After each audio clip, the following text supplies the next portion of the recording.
দর্শক বন্ধুরা, স্বাগতম আমাদের চ্যানেলে। আজকের ভিডিওতে আমরা দেখে নেব গুজরাট টাইটান্স আর দিল্লি ক্যাপিটালস, দুই হেভিওয়েট দলের লড়াই, যেখানে ব্যাট হাতে বাজিমাত করলেন জোস বাটলার, সঙ্গে দুর্দান্ত সঙ্গ দিলেন শেরফানে রাদারফোর্ড।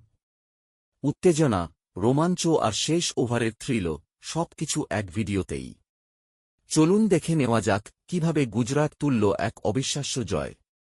আইপিএলের উত্তেজনাপূর্ণ ম্যাচে গুজরাট টাইটান্স তাদের দাপট দেখাল জোস বাটলার ও শেরফানে রাদারফোর্ডের দুর্দান্ত জুটির মাধ্যমে। শক্তিশালী দিল্লি ক্যাপিটালসকে 7 উইকেটে হারিয়ে দিল গুজরাট। দিল্লি প্রথমে ব্যাট করে 20 ওভারে 8 উইকেটে তোলে 203 রান।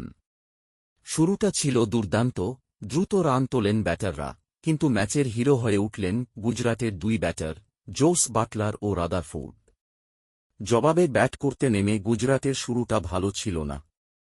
অধিনায়ক শুভমান গিল মাত্র 7 রান করে রান আউট হয়ে ফেরেন। এরপর সাই সুদর্শন এবং বাটলার দ্বিতীয় উইকেটের জন্য 60 রানের গুরুত্বপূর্ণ জুটি গড়েন। সাই সুদর্শন 21 বলে 5টি 4 ও 1টি ছক্কার সাহায্যে করেন 36 রান, এরপর তিনিও আউট হন। তবে ম্যাচের গতি বদলে দেন জোস বাটলার ও শেরফানে রাদারফোর্ড।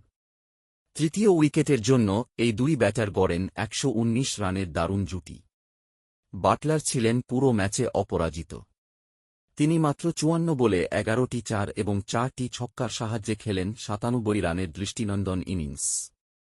মাত্র 3 রান দূরে থেকে 17 রান হাতছাড়া হলেও তার ব্যাটে ভর করেই জয় পায় গুজরাট। রাদারফোর্ড নামেন ইম্প্যাক্ট প্লেয়ার হিসেবে। 34 বলে 1টি 4 ও 3টি ছক্কার সাহায্যে করেন 43 রান। যদিও শেষ মুহূর্তে তিনি আউট হন, তবু ম্যাচের রোমাঞ্চ বাড়িয়ে দেন। শেষ ওভারে দরকার ছিল 10 রান। ক্রিজে ছিলেন ম্যাচ ফিনিশার রাহুল তেওয়াতিয়া। প্রথম বলেই ছক্কা আর দ্বিতীয় বলেই 4 মেরে ম্যাচ শেষ করে দেন তিনি। 3 বলে করেন অপরাজিত 11 রান। বল হাতে দিল্লির পক্ষে কুলদীপ যাদব ও মুকেশ কুমার পান একটি করে উইকেট। শেষ কথা, এই জয়ে গুজরাট টাইটান্স আবারও দেখিয়ে দিল কেন তারা আইপিএলের অন্যতম শক্তিশালী দল।